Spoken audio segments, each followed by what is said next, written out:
Il existe, enfouis dans la poussière des plaines de Mésopotamie, des fragments d'histoire qui semblent appartenir à un autre monde. Les Anunnaki, ces êtres évoqués sur des tablettes d'argile, apparaissent tantôt comme des dieux, tantôt comme des maîtres venus d'ailleurs. Leurs visages de pierre nous observent encore, muets, depuis des ruines qui refusent de livrer leurs secrets. Était-ce simplement le langage des mythes ou le souvenir déformé d'une rencontre? Entre le murmure des fleuves anciens et les cités englouties par le sable, s'étend une énigme qui n'a jamais cessé d'inquiéter la mémoire humaine. Car dans ces récits résonne une impression persistante, celle d'un savoir perdu, d'une origine brouillée et d'une présence qui semble se retirer à mesure qu'on s'en approche. Au commencement de l'histoire écrite, bien avant que les royaumes de pierre ne dressent leurs murailles, une civilisation s'étendait entre deux fleuves, là où la terre fertile accueillait les premières cités humaines. La Mésopotamie, berceau des Sumériens, a laissé derrière elle une mémoire taillée dans l'argile.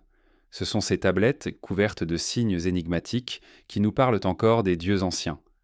Parmi eux, un nom résonne comme une énigme insistante, les Anunnaki. Dans le calme des bibliothèques, leurs histoires semblent s'extraire des ténèbres de 4 millénaires. Les Anunnaki apparaissent beaux comme des entités puissantes, parfois bienveillantes, parfois cruelles, toujours inaccessibles. Les scribes sumériens les décrivaient non pas comme de simples symboles, mais comme des présences réelles, proches et lointaines à la fois. Ils ne vivaient pas seulement dans le ciel, ils marchaient branchant parmi les hommes, selon les récits, donnant des lois, fixant les destinées, surveillant les royaumes naissants. Leur nom se traduit par « ceux qui du ciel sont descendus sur la terre ». Rien que cette phrase suffit à entretenir le vertige. Descendre du ciel. S'agit-il d'une image religieuse, un langage pour dire le mystère? Ou bien faut-il y entendre le témoignage ancien d'une rencontre qu'aucun autre récit n'a conservé? Les textes ne donnent pas de réponse claire. Ils offrent seulement des fragments, des morceaux d'épopée où la frontière entre mythe et mémoire se brouille. Les Anunnaki apparaissent d'abord comme une assemblée divine, une sorte de conseil d'êtres supérieurs. Ils ne se confondent pas toujours avec les grandes divinités comme An, Enlil ou Enki, mais ils gravitent autour d'elles, participant à l'ordre cosmique. Dans certains récits, ils président au destin des hommes après la mort, siégeant dans les profondeurs pour juger les âmes. Dans d'autres, ils viennent sur Terre pour établir des lignées royales, conférant une légitimité qui dépasse l'entendement humain. Ce double rôle, à la fois céleste et terrestre, renforce l'impression d'une présence étrange, qui ne peut se réduire à un simple mythe. Au cœur de Sumer, les ziggurats s'élevaient envers le ciel comme des escaliers interrompus. Ces montagnes de briques, construites au prix d'efforts immenses, rappellent une certitude obsédante. Les hommes cherchaient à se rapprocher de leur maître venu d'en haut. Était-ce un geste de dévotion, ou bien une tentative de rétablir un lien avec des êtres qu'ils croyaient avoir réellement vus? Chaque niveau de la ziggurate symbolisait une marche vers un monde supérieur, mais aussi peut-être vers une mémoire perdue. Les fouilles archéologiques, menées depuis le XIXe siècle, ont révélé des milliers de tablettes dont certaines racontent des histoires étrangement précises. Elles évoquent la création de l'homme par les dieux, façonnée à partir d'argile mais animée par un souffle divin. L'image n'est pas unique à Sumer, on la retrouve dans d'autres traditions, mais ici elle semble porter une nuance inquiétante. L'homme, disent certains récits, aurait été conçu pour servir, pour travailler la terre au nom des Anunnaki, comme si notre existence elle-même était le résultat d'une volonté étrangère. C'est dans cette idée que se glisse le trouble. Était-ce une métaphore de la condition humaine réduite au labeur, ou bien un souvenir flou d'une intervention que les scribes, incapables de comprendre, n'ont pu décrire qu'à travers leurs symboles? Les chercheurs modernes, prudents, y voyaient surtout la naissance d'une théologie complexe. Mais certains esprits curieux y lisent autre chose, le témoignage d'un contact ancien, transformé en mythe au fil des siècles. Le mystère des Anunnaki ne se limite pas aux tablettes. On retrouve leurs traces dans les généalogies royales. Les Sumériens affirmaient que leur premier roi régnait pendant des milliers d'années, bien au-delà de toute vraisemblance humaine.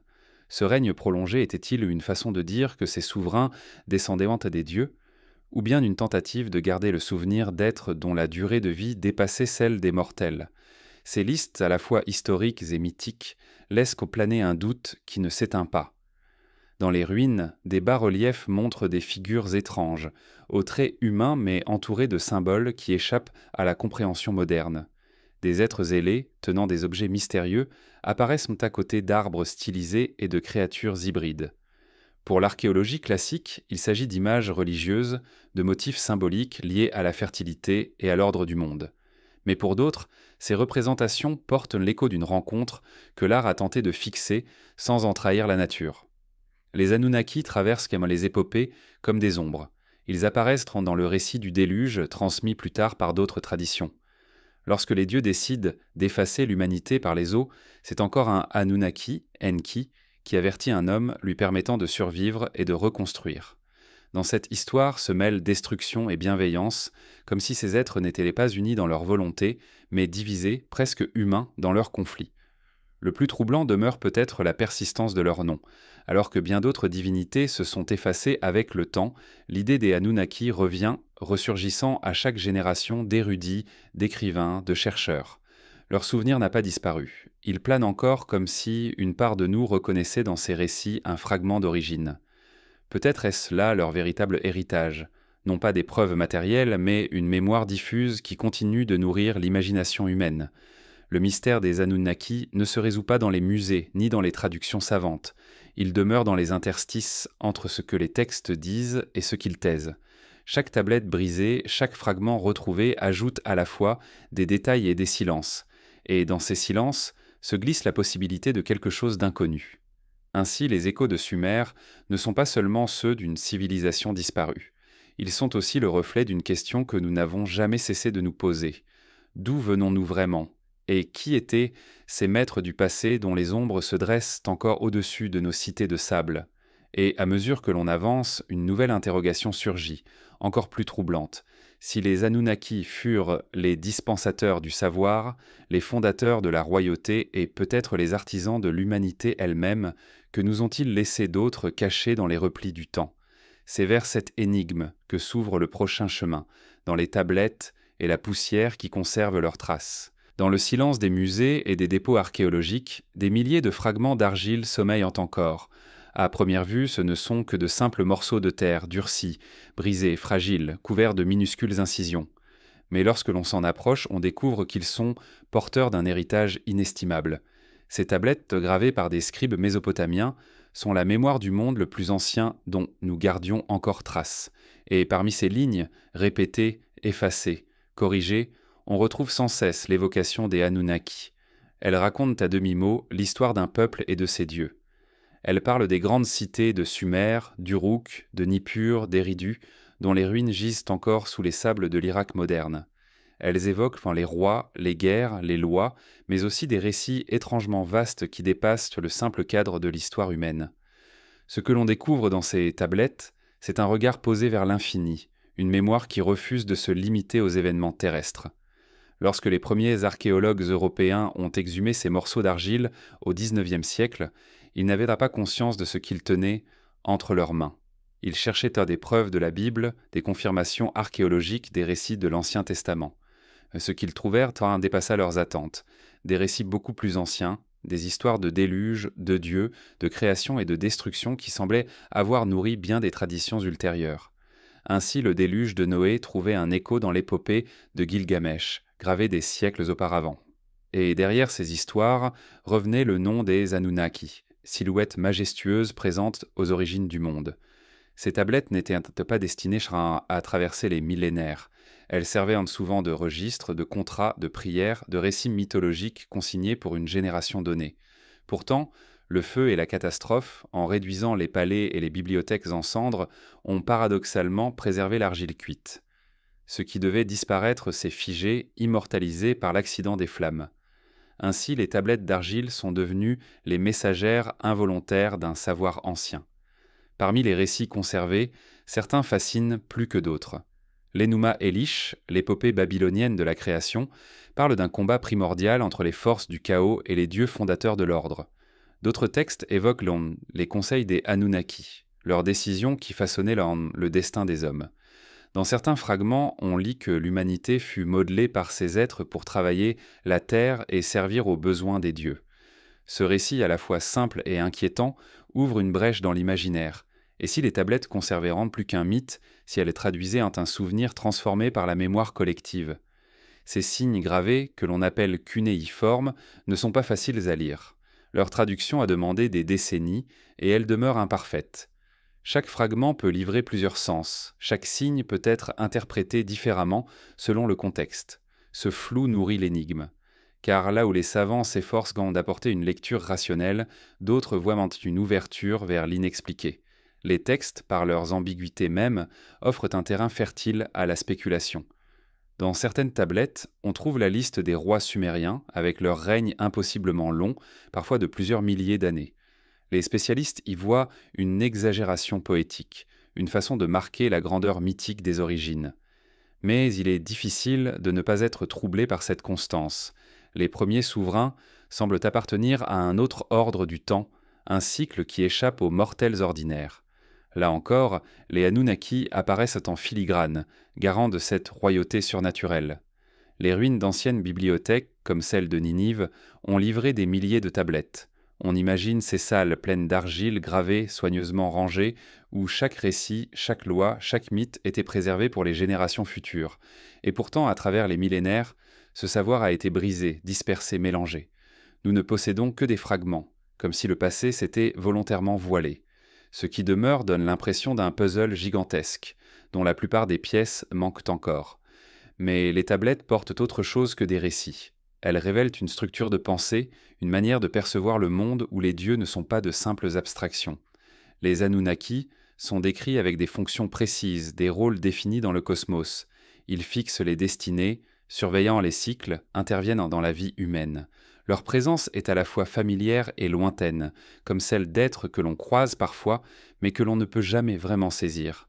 Cette impression de proximité inquiète. Les récits ne parlent pas de créateurs inaccessibles, mais d'entités venues marcher parmi les hommes, donnant des savoirs, imposant des lois, choisissant des lignées. L'idée que les dieux puissent avoir été tangibles, réels dans la mémoire collective, ouvre une brèche où le mythe se transforme en témoignage. C'est cette ambiguïté qui nourrit depuis longtemps les hypothèses les plus troublantes. Les Anunnaki étaient-ils simplement les dieux d'un peuple ancien, ou bien la trace d'êtres venus d'ailleurs ? La poussière des siècles a effacé bien des choses. Les tablettes retrouvées ne sont qu'une fraction d'un corpus immense. Chaque fragment découvert soulève plus de questions qu'il n'apporte de réponses. Certains textes s'interrompent brusquement, comme si la fin avait été arrachée. D'autres sont si abîmés que l'on devine à peine les silhouettes des signes. Dans ces manques, l'esprit projette ses propres questions. C'est là que le mystère des Anunnaki trouve sa force, non pas dans ce qui est dit, mais dans ce qui est absent. On peut imaginer les scribes, courbés sur leurs tablettes, traçant avec soin ces marques triangulaires, conscients de transmettre un savoir plus grand qu'eux. Chaque signe gravé était une tentative de fixer l'insaisissable. Ils n'écrivaient pas seulement pour leur temps, mais, sans le savoir, pour des millénaires à venir. Et nous, en déchiffrant leurs mots, nous entrons dans un dialogue silencieux avec ces témoins disparus. Ce dialogue est empreint d'incertitude, car chaque traduction, chaque interprétation réinvente en partie ce que les tablettes voulaient en dire. Le sens des Anunnaki se déplace à travers le temps, oscillant entre divinités mythologiques et visiteurs mystérieux. Leurs traits se brouillent, mais leur présence demeure, immuable, suspendue entre mythe et réalité. Ainsi, dans la poussière des archives et des fouilles, les tablettes sumériennes conservent une énigme intacte. Elles ne livrent pas leurs secrets facilement. Elles obligent à l'humilité, à reconnaître que le passé est plus vaste que ce que nous croyons. Et dans cet espace d'incertitude, une question persiste lancinante. Que voulaient vraiment dire ces scribes lorsqu'ils parlaient bananké des Anunnaki ? Était-ce une métaphore du divin ou bien la mémoire confuse d'une rencontre que nous avons oubliée ? À mesure que l'on avance parmi ces fragments, on devine que le mystère ne réside pas seulement dans les textes, mais aussi dans les lieux qui les ont portés. Car si les tablettes nous parlent encore, c'est aussi grâce aux cités disparues qui les ont abritées. Et c'est vers ces cités, avec leurs temples, leurs palais, leurs zigurats dressés vers le ciel, que nous devons maintenant tourner le regard. Le nom en lui-même semble porter une charge mystérieuse. Prononcer Anunnaki revient à faire résonner une syllabe venue d'un autre âge, comme un écho traversant des millénaires. Les langues anciennes savaient laisser donner au mot un poids particulier, une vibration qui ne se réduit pas à une simple étiquette. Dans la langue sumérienne, ce nom peut se traduire par « ceux qui du ciel sont descendus sur la terre ». Et déjà dans cette simple formule, le mystère s'installe. Car ce n'est pas seulement une appellation, c'est une affirmation, un souvenir, peut-être une confession. Les Anunnaki ne sont pas désignés comme des divinités abstraites ou lointaines, mais comme des êtres en mouvement, capables de franchir un seuil, celui qui sépare le ciel et la terre. Descendre, c'est quitter un lieu supérieur pour venir dans le monde des hommes. Le nom, répété sur des centaines de tablettes, rappelle sans cesse ce geste de traversée. Il est moins une description qu'une action inscrite dans la mémoire. Et dans cette action, les Sumériens plaçaient à l'origine de leur culture, de leur savoir, de leur royauté. Ce nom, lourd de promesses et de craintes, se déploie différemment selon les époques. Chez les premiers Sumériens, il renvoie à une assemblée de puissances célestes. Dans certains textes, ils sont 70, dans d'autres des centaines, comme si leur nombre importait moins que leur rôle collectif. Ils apparaissent comme un conseil divin, un groupe de décideurs cosmiques qui fixent les destinées.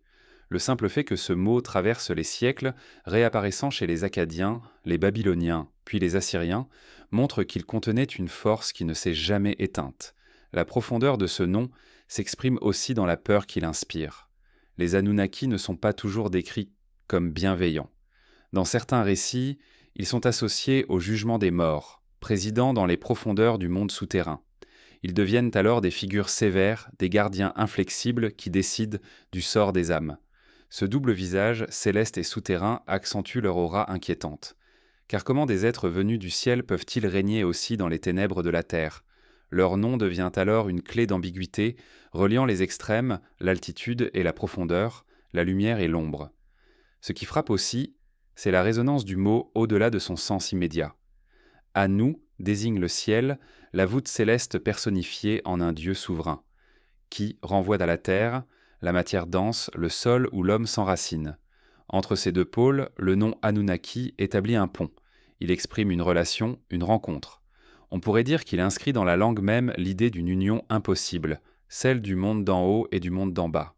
Les Anunnaki seraient point les médiateurs de cette fracture, les acteurs d'un passage que les humains seuls ne pouvaient en accomplir. Il n'est pas anodin que ce nom ait traversé les frontières des civilisations voisines. Chez les Akkadiens, il se conserve presque intact, signe d'une continuité culturelle. Plus tard, chez les Babyloniens, il se teinte de nouvelles nuances, mais conserve son pouvoir. Les Anunnaki deviennent alors des figures du destin, inscrivant dans les tablettes de l'univers le cours des choses à venir. Le nom ne perd rien de sa force, il se déplace, se transforme, mais il continue de désigner une instance supérieure, un pouvoir qui échappe aux hommes. La survivance de ce nom interroge. Pourquoi certains dieux tombent-ils dans l'oubli, tandis que d'autres persistent comme des braises jamais éteintes? Le nom des Anunnaki semble avoir été plus qu'une appellation religieuse. Il a dû contenir une résonance particulière, une impression si forte qu'elle a traversé les siècles. Peut-être parce que, dans la mémoire collective, il désignait y rendant quelque chose de tangible, une expérience qui ne pouvait être totalement effacée. Comme si les peuples successifs avaient en reconnu dans ce nom l'empreinte d'une vérité enfouie. Le poids d'Osata de ce nom se mesure aussi à son impact moderne. Depuis que les premières de mes traductions des tablettes ont révélé l'existence des Anunnaki, le mot a retrouvé une vigueur nouvelle. Il circule dans les livres, dans les spéculations, dans les récits anciens qui cherchent à comprendre le passé autrement. Même aujourd'hui, le simple fait de prononcer Anunnaki suscite une impression singulière, un mélange d'étrangeté et de fascination.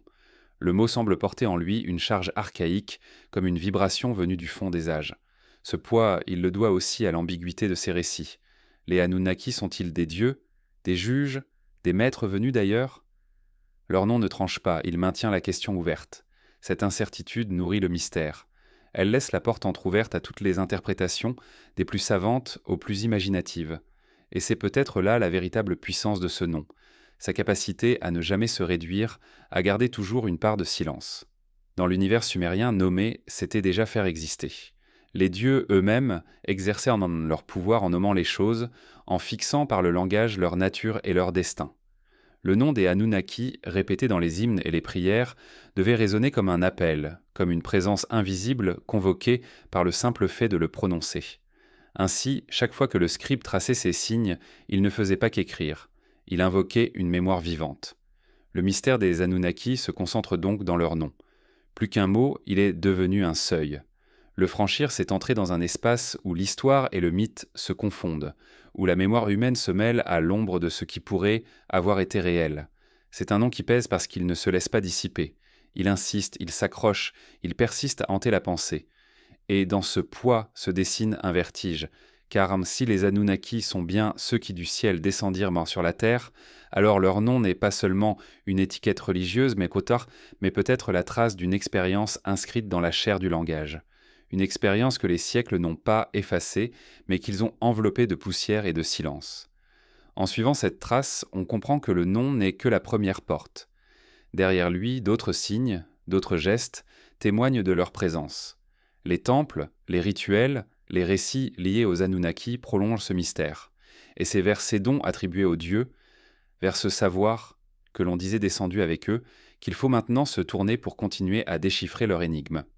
Les récits anciens disent que les hommes dans Sekeo n'étaient pas seuls lorsqu'ils commencèrent à ériger leur première cité. Ils racontent qu'un savoir leur fut offert, comme tombé du ciel, apporté par ceux qu'ils nommaient les Anunnaki.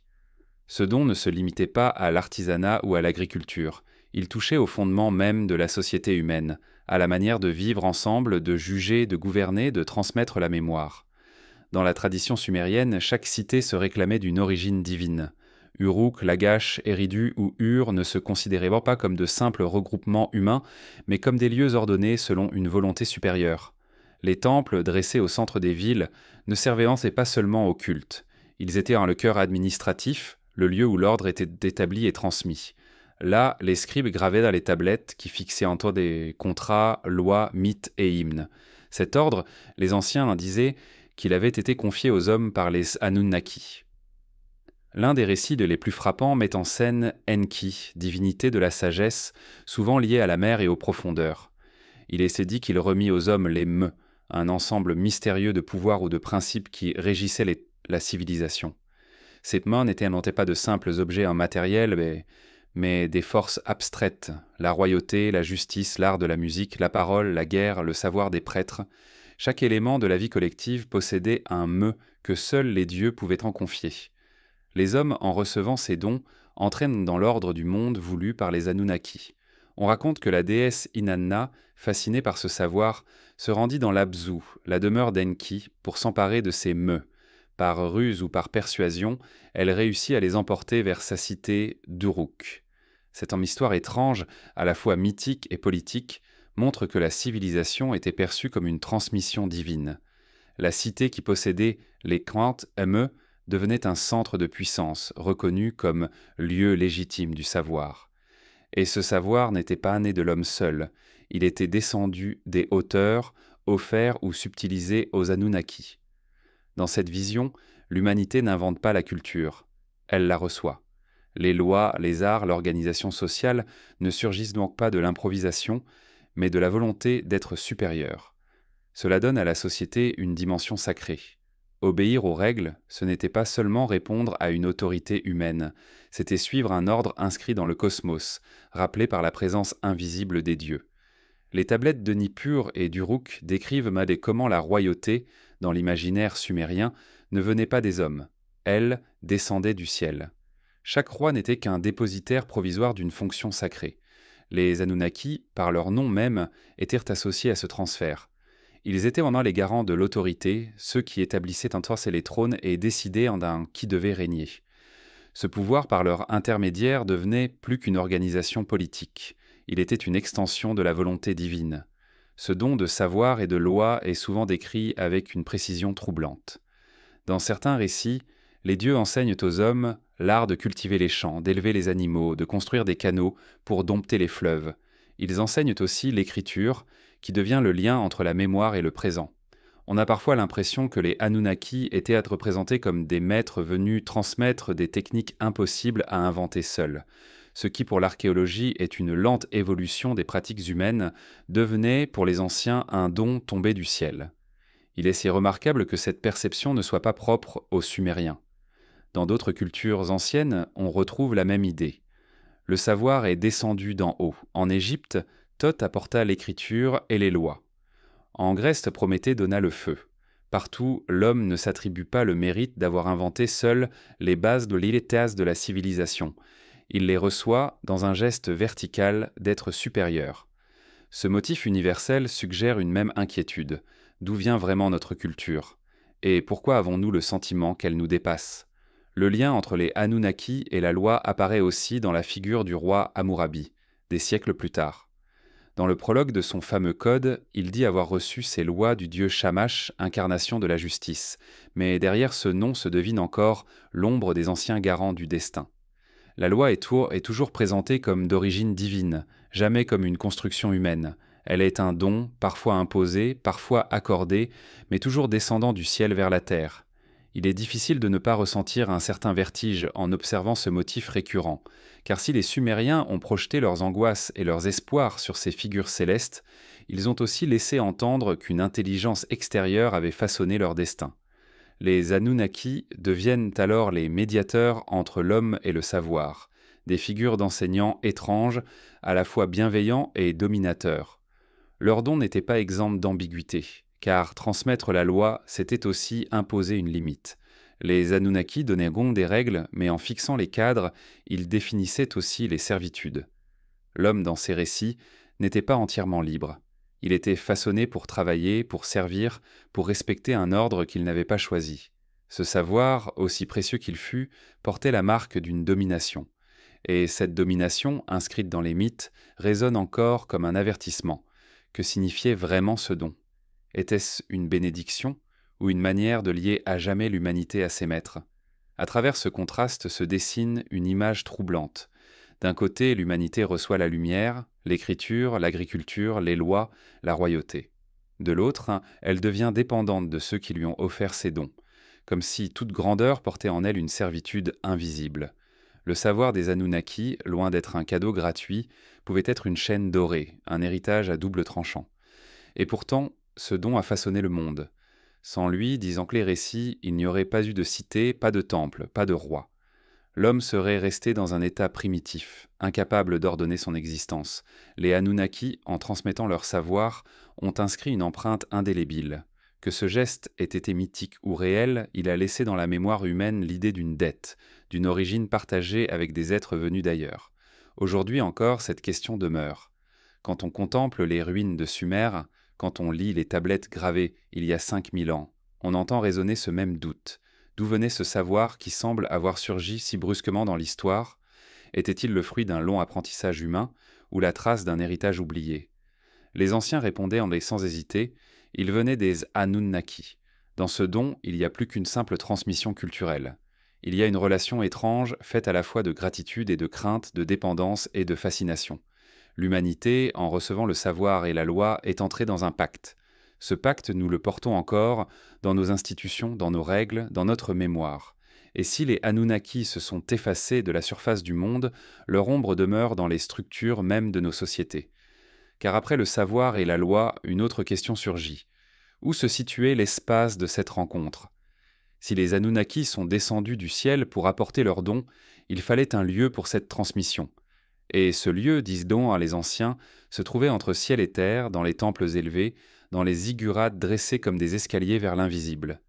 C'est là que l'histoire poursuit sa route, vers les hauteurs énigmatiques où les hommes cherchaient à rejoindre leur maître céleste. Lorsque l'on contemple les ruines de Mésopotamie, on distingue encore les silhouettes effacées des ziggurats, ces montagnes de briques dressées par les Sumériens et leurs successeurs. Elles s'élèvent, ou plutôt s'élevaient, comme des escaliers interrompus, des ponts pétrifiés reliant la terre lourde au ciel inaccessible.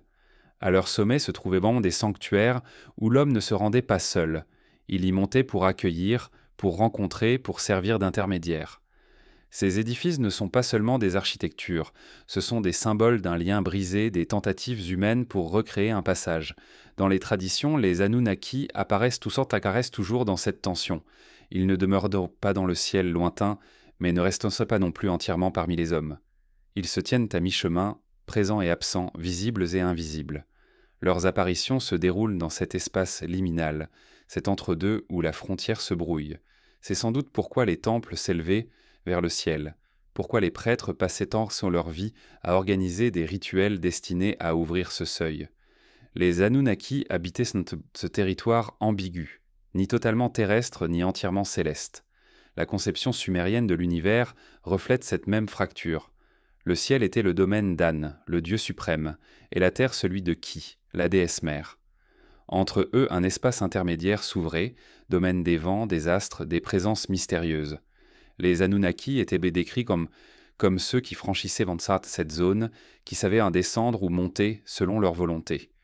Ils étaient des voyageurs entre les mondes, possédant une maîtrise que les hommes n'auraient en jamais. Ce pouvoir de franchir les seuils donnait à leur présence un caractère presque insaisissable, comme si leur véritable demeure échappait à toute localisation. Les ziggurats matérialisaient en cette idée. Chaque étage correspondait à un niveau du cosmos, et chaque marche était un pas vers une réalité plus subtile. Monter ces escaliers n'était pas seulement un acte physique, c'était un rituel, un passage initiatique. Au sommet, dans la chambre sacrée, on disait que les dieux pouvaient descendre pour rencontrer les prêtres et recevoir leurs offrandes. Dans ces instants, l'homme se plaçait entre ciel et terre, recevant des Anunnaki un écho de leur puissance. Les récits nous parlent souvent de ces descentes. Ils évoquent des dieux qui viennent enseigner, juger ou imposer leur volonté. Mais toujours, ils se tiennent à la frontière. Ils ne s'installent pas durablement parmi les hommes, comme s'ils craignaient de s'enliser dans la matière.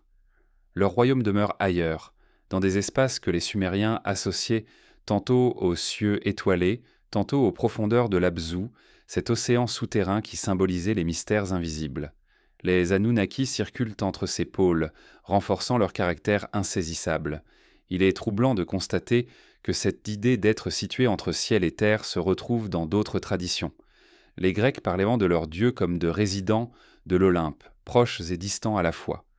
Les Hébreux évoquaient être des anges qui descendaient, porteurs de messages. Les anciens Égyptiens décrivaient être des divinités qui marchaient parfois parmi les hommes, mais retournaient toujours vers les hauteurs. Partout, ce motif récurrent réapparaît, celui d'une présence intermédiaire jamais complètement ancrée dans un seul monde. Les Anunnaki semblent donc appartenir à une catégorie d'êtres qui refusent l'enfermement. Leur rôle n'est pas seulement de régner, mais de maintenir une tension entre les mondes, de rappeler aux hommes qu'ils ne sont pas seuls et que leur existence dépend d'un ordre plus vaste. Les zigguras, avec leurs terrasses superposées, sont les monuments de cette tension. Ils rappellent que l'homme ne peut atteindre le ciel sans médiation, et que les dieux, pour descendre, choisissent toujours des lieux précis, préparés selon des rites immémoriaux. Dans certains textes, les Anunnaki sont décrits comme assistant aux grandes assemblées célestes, où se décident marquant les destins. Mais dans d'autres, ils descendent pour s'impliquer directement dans la vie humaine, que ce soit pour donner des lois, pour punir ou pour guider. Cette oscillation entre distance et proximité alimente le mystère, car comment concevoir des êtres capables d'une telle mobilité ? Comment comprendre cette présence qui n'est jamais totalement accessible, mais jamais totalement absente non plus ? L'entre-deux où se situent les Anunnaki est aussi celui du temps. Ils appartiennent à une durée différente, à des cycles qui dépassent la brève existence des hommes. Les listes royales, avec leur règne interminable attribué aux premiers souverains, semblent dire que ces êtres vivaient selon un autre rythme, hors de la mesure humaine. Ils apparaissaient et disparaissaient selon des intervalles qui échappaient à la mémoire ordinaire. Leur venue était un événement, une irruption de l'inattendu, mais elle n'était jamais permanente. Cela renforçait encore l'impression d'étrangeté. Ils passaient comme des ombres immenses, laissant derrière eux une trace indélébile, mais refusant de s'ancrer dans le quotidien. Cette idée d'un seuil, d'un espace partagé entre deux mondes, résonne aussi dans les rituels funéraires. Les Anunnaki étaient associés au jugement des morts, siégeant dans les profondeurs pour décider du sort des âmes. Là encore, ils apparaissent comme des gardiens d'un passage, cette fois entre la vie et la mort. Leur rôle est toujours le même, régner sur les zones de transition, sur les frontières que l'homme ne peut franchir seul. Qu'il s'agisse de la limite entre ciel et terre, ou entre vie et au-delà, ils sont les maîtres des passages. L'impression qui se dégage est celle d'un peuple de médiateurs, des êtres qui ne possèdent pas un royaume unique, mais circulent entre plusieurs. Leur existence brouille les catégories, remet en question les certitudes. Ils ne sont jamais fixés, toujours en mouvement. Et c'est peut-être là que réside leur pouvoir véritable. Rappeler que le monde n'est pas clos, qu'il existe toujours des seuils, des portes, des zones où l'invisible se rapproche. Dans les récits, les prêtres jouaient le rôle de relais. Par leurs chants, leurs offrandes, leurs veilles dans les temples, ils maintenaient ouverts ces passages. Le peuple, en gravissant les marches des ziggurats, participait à cette même recherche. Monter physiquement vers le sommet, C'était aussi s'élever spirituellement, tenter d'approcher cet espace entre ciel et terre. Les Anunnaki étaient plus alors invoqués, non comme des abstractions, mais comme des hôtes que l'on attendait réellement, dont la venue transformait la cité. Il est difficile aujourd'hui de mesurer l'intensité de ces croyances. Mais les ruines parlent encore. Les terrasses écroulées, les briques marquées de sceaux royaux, les fragments de tablettes retrouvés dans les sanctuaires rappellent que tout un peuple a vécu dans l'attente de ces rencontres.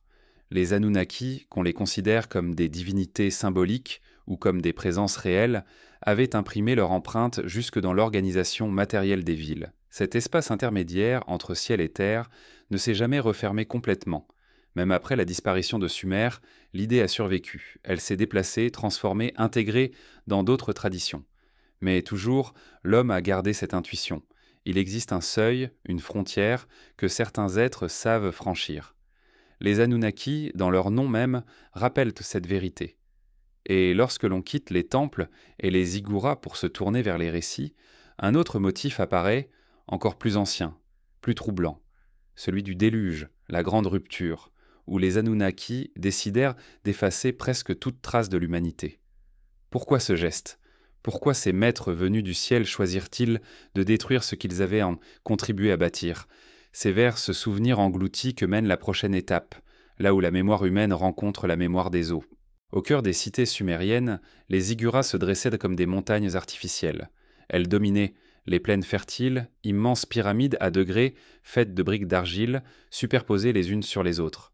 Leur masse imposante, visible à des kilomètres, n'était pas seulement un signe de puissance architecturale, elle était une proclamation, un rappel permanent que les hommes cherchaient à se relier au domaine des dieux. Ces édifices ne servaient pas uniquement de temples. Ils étaient des escaliers, des passerelles, des points de contact entre deux mondes. Chaque ziggura représentait une tentative pour franchir l'abîme entre la terre et le ciel. On y voyait une image du cosmos, la base ancrée dans le sol symbolisait le monde matériel, le sommet, orné d'un sanctuaire, représentait la demeure des dieux. Entre les deux, chaque étage figurait une zone intermédiaire, une marche dans l'échelle de l'univers. Gravir les degrés n'était pas seulement un effort physique, c'était une ascension rituelle, une démarche vers l'invisible. La plus célèbre de ces constructions fut peut-être l'Etemenanki, la maison de Znan, la maison du fondement du ciel et de la terre, érigée à Babylone et dédiée au dieu Marduk.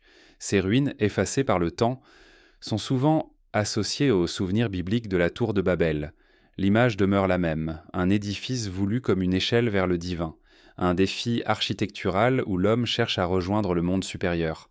Derrière ces récits, une question persiste. Bâtissait-on de telle hauteur pour honorer les dieux ou pour tenter de rétablir un lien brisé avec des êtres que l'on croyait venus du ciel ? Les prêtres qui officiaient au sommet des ziggurats se considéraient comme les gardiens de ce passage. Le sanctuaire, petit et secret, contenait la chambre où les divinités pouvaient descendre et se reposer. Les textes parlent de lits mêlés préparés pour accueillir les dieux, de tables garnies de mets, comme si ces êtres de lumière avaient réellement besoin d'un lieu où s'installer. Cette hospitalité étrange reflète une croyance profonde. Les dieux pouvaient venir, marcher parmi les hommes, partager leurs offrandes. Le temple n'était pas une métaphore, il était conçu comme un point d'accueil concret. Les Anunnaki, dans ce contexte, apparaissaient comme les destinataires de ces structures. Les ziggurats leur étaient donc consacrés, non comme de simples monuments symboliques, mais comme des lieux de rencontre. Monter les marches, c'était se rapprocher de leur domaine, franchir un peu de cette distance qui séparait l'homme de ses maîtres célestes. Chaque degré représentait un pas vers l'inconnu, une avancée vers ce qui demeurait hors d'atteinte. Les fouilles archéologiques ont révélé la complexité de ces édifices. Chaque ziggurat était bâti sur des fondations massives, renforcées par des couches de roseaux et de bitume pour résister à l'érosion du temps. Les briques portaient parfois des inscriptions royales, rappelant que ces constructions étaient autant des actes de foi que des démonstrations de pouvoir. Car en érigeant une ziggurat, un roi ne faisait pas seulement honorer un dieu, il affirmait aussi sa légitimité, montrant que sa royauté s'inscrivait dans l'ordre voulu par les Anunnaki. Ces escaliers vers le ciel inspiraient sans doute à la population un mélange de fascination et de crainte. Gravir les marches n'était pas permis à tous. Seuls les prêtres, les rois ou certains élus pouvaient accéder au sanctuaire. Pour le peuple, la ziggurat était un horizon sacré, une montagne artificielle qui rappelait chaque jour la présence des dieux. Les Anunnaki, invisibles, semblaient pourtant régner depuis ces hauteurs, comme si leur regard pesait vent sur la cité entière. Dans la nuit, on allumait des feux au sommet. Ces flammes, bien visibles au loin, transformaient la ziggurat en phare cosmique, un signal adressé aux cieux. Était-ce une invitation? Un rappel aux dieux que leur demeure les attendait? Ou bien une tentative de communication avec des êtres dont on espérait encore le retour? Les Anunnaki, dans ces récits, apparaissent toujours comme des absents présents, des figures dont on ressent la proximité sans jamais les voir clairement. Les ziggourats étaient le lieu où cette ambiguïté prenait forme, où l'on entretenait le fil fragile entre la mémoire et l'attente. L'iconographie mésopotamienne abonde en représentations d'êtres zélés, tenant des objets mystérieux, souvent placés près d'arbres stylisés ou de symboles célestes. Ces images, retrouvées sur des bas-reliefs ou des sceaux, étaient peut-être associées aux rituels pratiqués dans les ziggurats. Elles rappelaient que l'ascension vers le sommet n'était pas seulement une démarche humaine, elle impliquait aussi une descente divine. Les Anunnaki venaient du ciel, mais les hommes, en gravissant les marches, tentaient de réduire l'écart, d'aller à leur rencontre. Il est frappant de constater que le thème de la montagne sacrée se retrouve dans de nombreuses cultures. Les Grecs plaçaient leurs dieux sur l'Olympe. Les Hébreux parlaient du Sinaï comme du lieu de la rencontre avec le divin. Les Hindous élevaient leur regard vers le mont Meru, axe du monde reliant les trois plans de l'univers. Partout, l'homme imagine que la hauteur rapproche des dieux. Les zigguras mésopotamiennes, en matérialisant cette idée, sont peut-être les plus anciennes tentatives d'ériger une montagne là où le sol est plat, de créer un escalier vers l'invisible. Mais derrière cette symbolique, certains voient une autre possibilité. Si les Anunnaki étaient réellement venus du ciel, ces constructions auraient pu être des points de repère, des plateformes, des lieux destinés à accueillir leur descente. Les temples au sommet, avec leurs chambres, leurs lits et leurs tables, ressemblent à des espaces d'accueil, comme si les prêtres préparaient la venue d'hôtes de chair et d'os. Ce qui, pour l'archéologie classique, est une pratique rituelle peut être lu autrement, comme le souvenir d'une interaction réelle, fixée dans la pierre et l'argile. La ziggoura, ainsi, devient plus qu'un monument religieux. Elle devient un témoignage muet d'une attente, d'un dialogue interrompu. Chaque brique posée est un acte de foi. Chaque marche un appel lancé vers le ciel. Les Anunnaki, invisibles, semblaient répondre à travers des signes, des songes, des présences perçues dans les rituels. Mais leur absence prolongée nourrissait sans doute une angoisse sourde, et si ces maîtres venus d'en haut ne revenaient jamais, les ziggurats restaient alors comme des escaliers vides dressés vers un ciel silencieux. Et pourtant ces édifices continuèrent à être construits pendant des siècles, comme si la mémoire de cette rencontre initiale ne pouvait s'éteindre. Les rois successifs reprirent ce modèle, l'adaptèrent, l'amplifièrent. Chaque cité voulait sa ziggurat, son lien privilégié avec les dieux. Et derrière chaque chantier, derrière chaque pierre portée, résonnait toujours le même espoir, que les Anunnaki descendent à nouveau, que leur présence se manifeste dans la chambre haute, au sommet des escaliers vers l'inconnu. Aujourd'hui, il ne reste que des ruines. Des monticules d'argile érodés par le vent et la pluie, des bases effondrées qui laissent deviner la grandeur passée. Pourtant, même dans leur état de ruine, les ziggurats conservent une aura singulière. Elles continuent de dire, silencieusement, le désir des anciens de franchir les limites, de tendre vers un ailleurs qu'ils croyaient tout proche. Et lorsque l'on contemple ces masses de briques sous le soleil de Mésopotamie, une autre question se dessine. Pourquoi les dieux auraient-ils inspiré de telles constructions, si ce n'était pour préparer un événement plus grand, une rupture, une catastrophe? Car dans les récits, les Anunnaki ne sont pas seulement des dispensateurs de savoir, ils sont aussi les maîtres du jugement, ceux qui décidèrent un jour de balayer l'humanité sous les eaux d'un déluge. C'est vers cette mémoire engloutie que mène le prochain chemin, là où l'eau recouvre tout et où la trace des dieux se mêle à la survivance des hommes. Les tablettes brisées retrouvées dans les ruines de Ur et de Ninive murmurent une histoire qui traverse les âges, celle d'un déluge immense, un océan venu du ciel et de la terre pour recouvrir tout ce qui vivait. Ce récit n'appartient pas seulement à la Mésopotamie, il se retrouve dans des centaines de traditions à travers le monde, mais dans les textes sumériens et babyloniens, il prend une couleur particulière, celle d'un jugement décrété par les Anunnaki. Dans l'épopée d'Atrahasis, vieille de plusieurs millénaires, les dieux se lassent du tumulte des hommes. Leurs voix, leurs activités, leurs querelles troublent la quiétude divine. Les Anunnaki, assemblés, décident alors d'effacer l'humanité. Leur décision est froide, inexorable.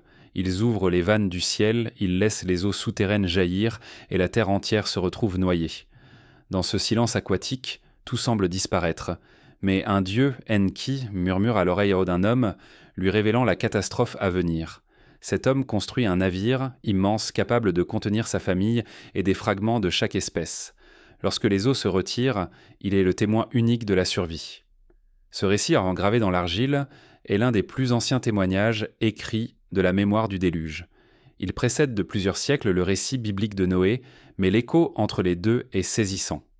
Comme si une mémoire commune avait été transmise, déformée, adaptée, mais toujours vivante. Dans tous les cas, le motif reste le même. Un jugement venu d'en haut, une destruction globale et une survie fragile confiée à un seul homme averti par les dieux. Ce qui frappe dans les textes mésopotamiens, c'est le rôle ambigu des Anunnaki. Ils apparaissent là comme ceux qui ordonnent la catastrophe, mais aussi comme ceux qui sauvent en secret une partie de l'humanité. Ils sont à la fois destructeurs et sauveurs, figures terribles et protectrices. Leur double visage rappelle que leur pouvoir échappait à toute morale humaine. Ils n'étaient pas liés par nos règles, mais par un ordre plus vaste, incompréhensible, que nous ne faisions qu'effleurer. Le déluge est plus qu'une simple punition. Dans l'imaginaire ancien, il représente une réinitialisation, une manière d'effacer une humanité dévoyée pour en faire naître une autre. Les rois qui régnèrent après la grande inondation étaient présentés comme différents, issus d'une lignée nouvelle. Le déluge marquait une frontière, une rupture dans l'histoire du monde. Avant, une humanité proche des dieux, peut-être même façonnée directement par eux.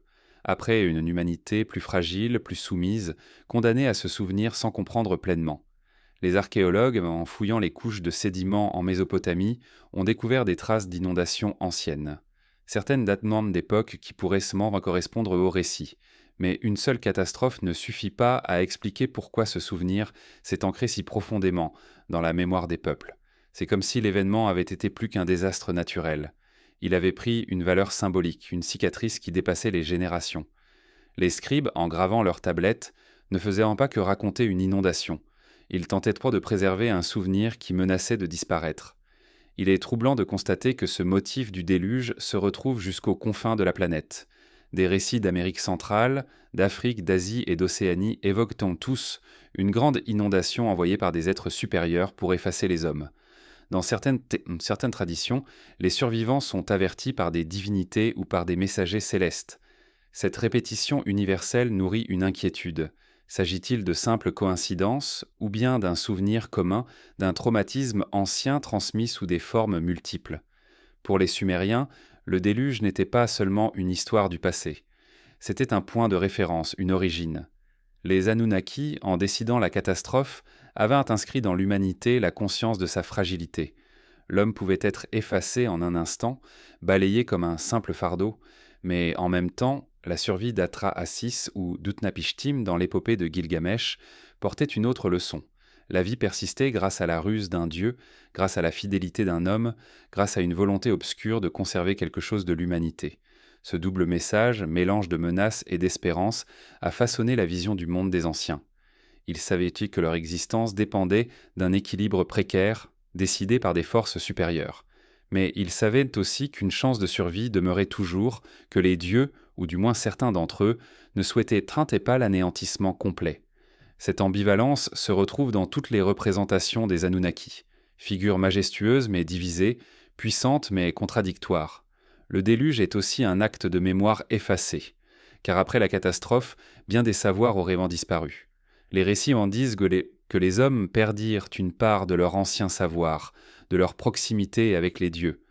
Ce qui fut transmis par les Anunnaki dans les premiers temps se brouilla, se dilua, ne resta que sous forme fragmentaire. C'est peut-être là que naît l'impression persistante d'un âge d'or perdu, d'une humanité qui aurait connu autrefois une grandeur disparue. Les tablettes, en conservant ces fragments, sont comme des vestiges d'un monde englouti. La figure d'Utnapishtim, dans l'épopée de Gilgamesh, illustre cette idée. Sauvé du déluge, il reçoit des dieux l'immortalité, mais il se retire, loin du monde des hommes, sur une île inaccessible. Il devient le gardien d'un savoir perdu, témoin unique d'une époque effacée. Gilgamesh, parti le chercher, découvre que ce savoir ne peut plus être transmis. L'humanité doit désormais marcher seule, privés de ce lien direct avec les dieux. Ce récit traduit une nostalgie profonde, l'impression que quelque chose a été donné, puis retiré à jamais. Aujourd'hui encore, le souvenir du déluge fascine. Certains y voient la trace d'événements géologiques réels, comme la montée des eaux à la fin de la dernière glaciation. D'autres y perçoivent le souvenir déformé d'un contact avec des êtres venus d'ailleurs qui auraient choisi de réinitialiser leur expérience humaine. Quelle que soit l'interprétation, le fait demeure. Cette mémoire a traversé les millénaires sans s'effacer. Elle continue d'habiter notre imaginaire collectif comme une ombre persistante. Le déluge dans les récits mésopotamiens n'est pas une conclusion. Il est une transition. Il ouvre un nouvel âge, une nouvelle humanité, mais il laisse derrière lui un doute. Pourquoi les dieux ont-ils voulu effacer ce qu'ils avaient reconstruit? Et surtout, qu'ont-ils laissé dans ce monde reconstruit après les eaux? Car les textes disent aussi que les Anunnaki n'ont pas disparu. Ils ont continué d'observer, de juger, parfois de descendre à nouveau. Leur pouvoir n'a pas été effacé par les flots. Il a seulement changé de forme. Ainsi, la mémoire du déluge n'est pas seulement celle d'une destruction, elle est celle d'une rupture, d'un silence imposé entre l'homme et ses maîtres. Mais dans ce silence, il demeure des traces. Dans les lignées royales, dans les temples reconstruits, dans les rites qui perpétuaient la présence invisible des dieux, l'ombre des Anunnaki persistait. Et lorsque l'on suit ces traces, on découvre une autre énigme, peut-être encore plus troublante. L'idée que certains rois, après le déluge, n'étaient pas de simples hommes, qu'ils portaient en eux une part d'héritage divin, un sang venu d'ailleurs. C'est vers cette lignée étrange, ces souverains au sang des étoiles, que nous devons maintenant tourner le regard. Lorsque les eaux du déluge se retirèrent et que les terres retrouvèrent la lumière, les récits sumériens racontent que la royauté descendit à nouveau du ciel. Ce n'était pas un simple rétablissement politique, mais une transmission sacrée. L'autorité n'était pas conçue comme une invention humaine, elle était un don, un héritage confié par les Anunnaki. Et ceux qui reçurent dans cette charge n'étaient pas des mortels ordinaires. Ils étaient trop décrits comme différents, porteurs d'un sang mêlé, héritiers d'un lignage où le divin se mêlait à l'humain. Dans la liste royale sumérienne gravée sur des tablettes, on lit que certains des premiers rois régnaient pendant des durées inconcevables, 800 ans, 1000 ans, parfois plus. Les archéologues interprètent ces chiffres comme des exagérations symboliques, des marques de grandeur mythique. Mais pour les anciens, ces règnes prolongés signifiaient autre chose. Les souverains portaient en eux une part d'immortalité, un héritage des Anunnaki. Leur sang, disait-on, n'était pas tout à fait humain. Cette idée de lignée céleste traverse toutes les cultures. En Égypte, les pharaons étaient considérés comme les fils de Ré ou d'Osiris. En Grèce, les héros descendaient des dieux de l'Olympe. En Inde, les dynasties se réclamaient chants des astres. Partout, le pouvoir suprême s'entourait de cette aura. Celui qui règne n'est pas un homme comme les autres, mais un être marqué par le ciel. En Mésopotamie, ce rôle fut incarné par les rois au sang d'étoiles, figures intermédiaires entre l'humanité et les Anunnaki. Les textes évoquent parfois des unions étranges entre dieux et humains. Les Anunnaki, en descendant sur Terre, auraient les pris des épouses, fondant des lignées nouvelles. Le résultat fut une descendance hybride, des souverains qui partageaient les traits des hommes, mais dont la longévité et la puissance rappelaient leur origine céleste. Ces récits résonnent avec d'autres traditions comme celle des fils de Dieu mentionnés dans les textes hébraïques qui s'unirent aux filles des hommes et donnèrent naissance aux géants antiques. Il est frappant de constater que ces histoires reviennent toujours autour des figures de pouvoir. Les simples mortels vivaient et mouraient dans l'anonymat, mais les rois étaient auréolés d'une origine divine. Leur rôle n'était pas seulement de gouverner, mais de servir de relais, de maintenir le lien fragile entre les hommes et les Anunnaki. Ils étaient par les médiateurs visibles d'un ordre invisible, les garants d'une alliance ancienne. Cette royauté divine était aussi une responsabilité lourde. Le roi n'était pas libre, il devait rendre des comptes aux dieux. Ses victoires, ses constructions, ses lois, tout devait refléter la volonté des Anunnaki. Les inscriptions royales commencent souvent par une formule « Par la grâce de tel Dieu, j'ai régné, j'ai bâti, j'ai vaincu ». Cette répétition n'est pas une simple rhétorique. Elle rappelle que le pouvoir terrestre n'existait que parce qu'il avait été accordé d'en haut. La figure de Gilgamesh illustre bien cette ambiguïté. Roi d'Uruk, héros d'une des plus anciennes épopées du monde, il est présenté comme 2 tiers divin et 1 tiers humain. Cette proportion étrange traduit une intuition. Il était né d'une lignée mêlée, trop humain pour échapper à la mort, mais trop divin pour être un homme ordinaire. Tout son récit reflète cette tension. Il cherche l'immortalité, hanté par la conscience de sa finitude, mais il demeure marqué par son origine céleste. Gilgamesh incarne la condition de ces rois au sang d'étoiles, figure puissante mais déchirée entre deux mondes. Les bas-reliefs mésopotamiens représentent souvent des souverains accompagnés de symboles célestes, étoiles, astres, disques ailés. Ces images rappellent que leur pouvoir n'était pas terrestre mais cosmique. Chaque roi se voulait le reflet d'un ordre plus vaste inscrit dans le ciel. Les Anunnaki, par leur nom même, étaient les garants de cette légitimité. Sans leur sceau invisible, la royauté n'était qu'une illusion. Le peuple, en regardant ces rois, voyait plus que des hommes. Il voyait des êtres choisis, façonnés, parfois redoutés. Cette distance donnait au pouvoir une dimension sacrée, mais aussi inquiétante. Car si les rois étaient issus des Anunnaki, ils pouvaient hériter de leur ambiguïté, à la fois protecteurs et oppresseurs, guides et tyrans. La lignée divine ne garantissait pas la bienveillance. Elle rappelait seulement que les souverains appartenaient à un ordre supérieur, inaccessible à la compréhension humaine. La question demeure, que signifiait réellement ce sang d'étoiles ? Était-ce une métaphore, une manière d'exprimer l'autorité spirituelle des rois ? Ou bien était-ce le souvenir d'un héritage plus concret, d'une hybridation réelle entre des êtres venus d'ailleurs et l'humanité naissante ? Les textes sont silencieux sur ce point, laissant planer une ambiguïté qui nourrit encore les spéculations. Certains chercheurs modernes, sortant du cadre académique, voient dans ces récits la trace d'une intervention extérieure. Les Anunnaki, disent-ils, auraient modifié la lignée humaine, créant des élites capables de régner au nom de leur maître. Les règnes démesurés, la longévité attribuée aux premiers souverains, serait le signe de cette altération. Puis, au fil du temps, ce sang se serait dilué, ramenant les rois à des durées de vie plus humaines. Ce processus expliquerait pourquoi les premiers règnes semblent appartenir à une autre réalité. Mais qu'il s'agisse de mythes ou de mémoires déformées, le motif reste puissant. Les rois au sang d'étoiles rappellent que l'humanité n'a jamais considéré son pouvoir comme purement terrestre. Elle a toujours projeté dans le ciel l'origine de son autorité, comme si la terre seule ne suffisait pas à justifier le règne d'un homme sur d'autres. Cette dépendance envers les Anunnaki a façonné la structure même des sociétés mésopotamiennes, et si ces lignées royales portaient en elles plus qu'un symbole, si elles conservèrent aussi une trace invisible mais réelle de cette origine céleste, les chroniques, en insistant sur cette descendance divine, semblent dire que les Anunnaki n'ont pas disparu après le déluge.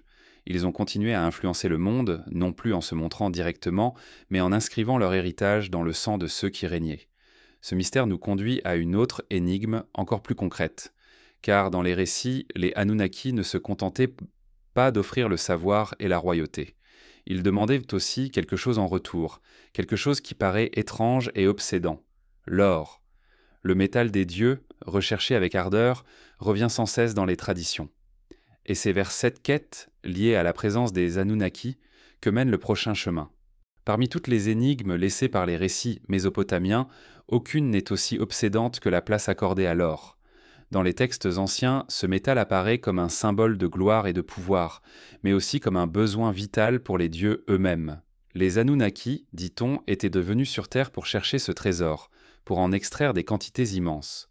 L'or n'était pas seulement un ornement, il était présenté comme une substance sacrée, nécessaire à leur existence.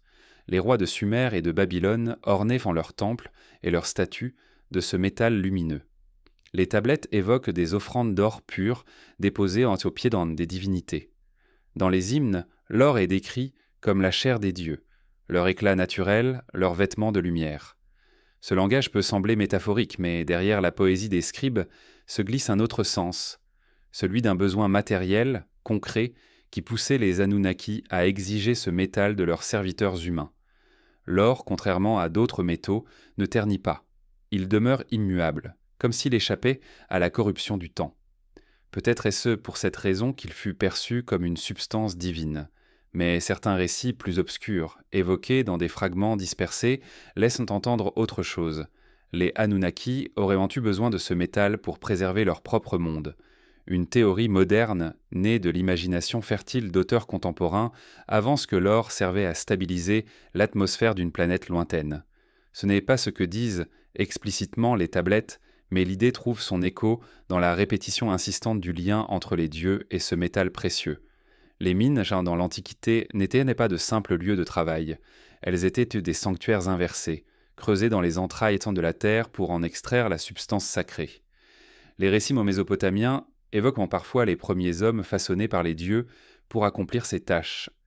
L'humanité, disent certains textes, aurait été créée précisément pour travailler la terre et fournir aux Anunnaki ce qu'ils recherchaient. Ainsi, notre existence même serait née d'un besoin, celui de servir les dieux dans leur quête d'or. Cette idée donne au récit une tonalité étrange, presque inquiétante. L'homme, loin d'être façonné par amour ou par volonté créatrice, aurait été conçu comme un instrument, une main-d'œuvre docile destinée à extraire et à porter. Le travail des champs, des canaux, des mines prend alors une signification plus sombre. C'est l'accomplissement d'un rôle imposé, d'une mission inscrite dès l'origine. Dans les temples, l'or était omniprésent. Les statues des dieux étaient recouvertes de feuilles précieuses, les autels étincelaient à la lueur des flammes. Ce n'était pas seulement un signe de richesse terrestre, c'était une façon d'attirer, d'apaiser, de nourrir symboliquement la présence des Anunnaki. Les prêtres croyaient que l'éclat de l'or reflétait celui des divinités, qu'il créait une résonance entre le monde visible et le monde invisible. Offrir de l'or, c'était offrir une part de la substance même des dieux.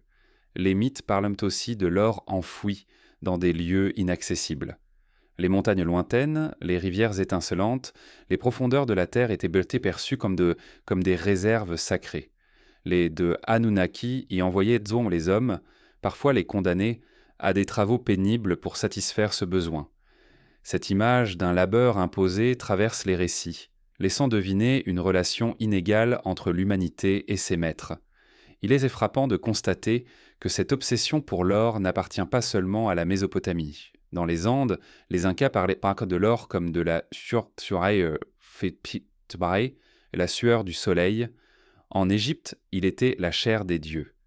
Partout, ce métal rare et lumineux est associé au divin, comme si les civilisations avaient partagé une même intuition. Peut-être parce que son éclat semblait venir d'ailleurs, ou parce qu'il conservait une valeur mystérieuse qui échappait aux usages ordinaires. Mais pour les Sumériens, le lien avec les Anunnaki était direct. L'or n'était pas seulement un symbole, il était une exigence.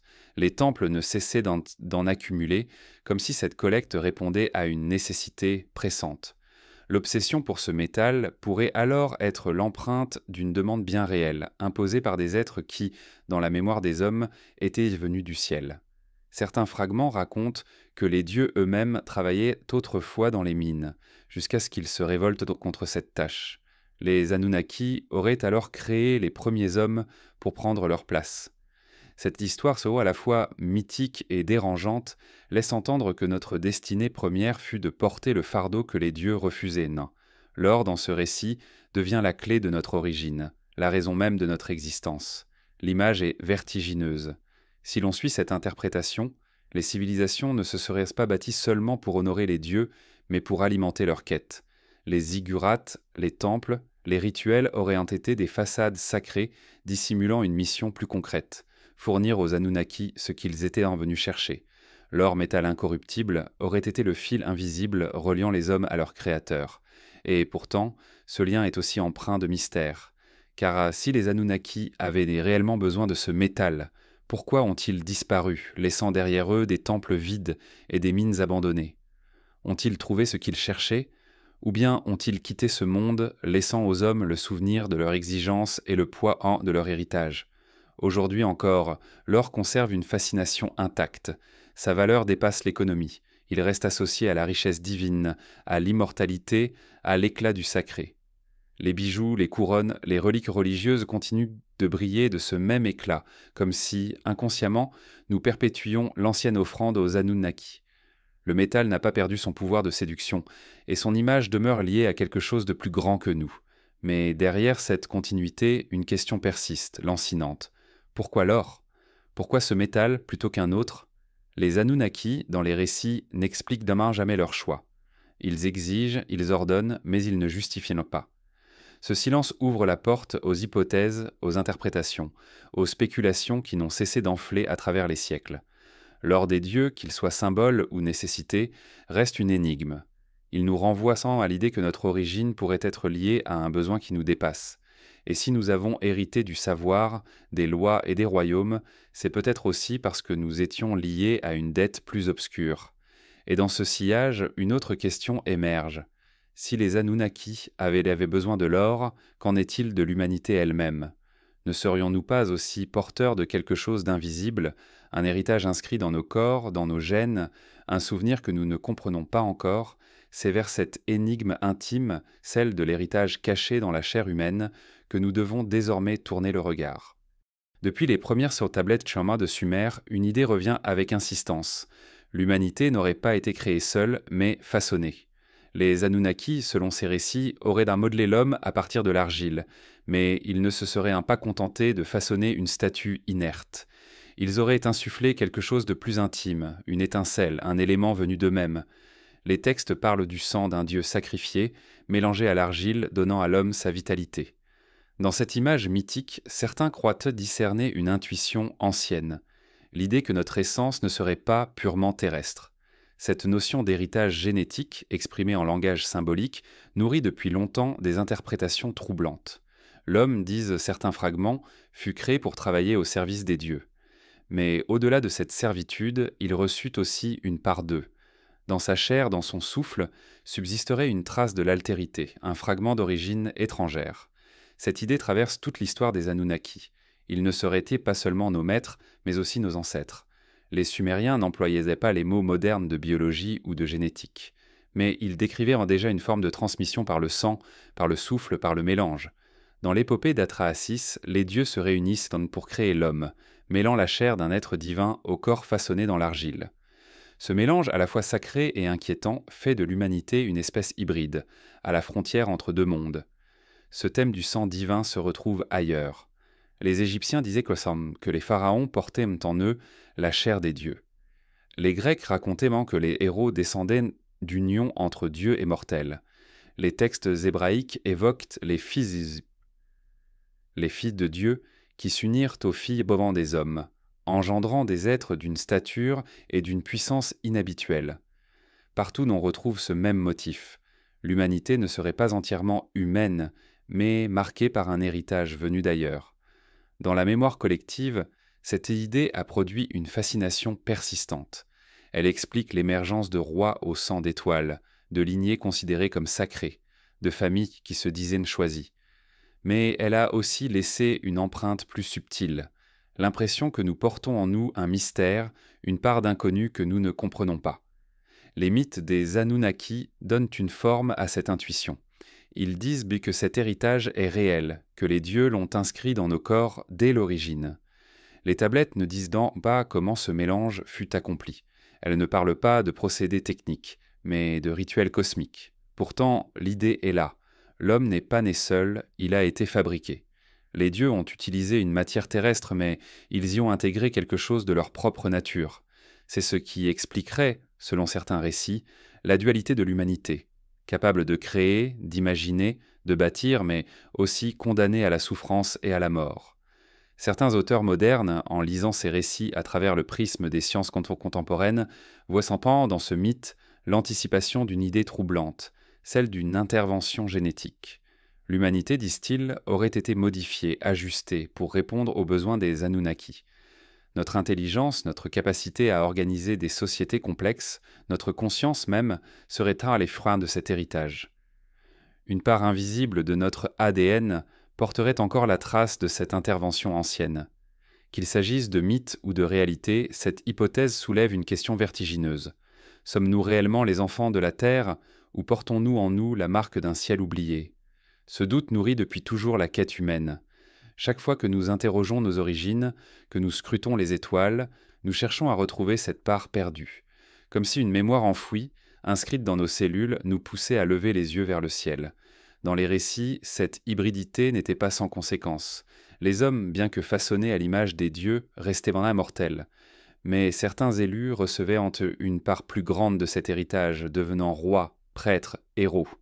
Cette hiérarchie reflétait la proximité avec les Anunnaki. Plus le sang divin était pur, plus l'autorité était grande. Ainsi naquit l'idée de familles sacrées, de lignées choisies, destinées à régner.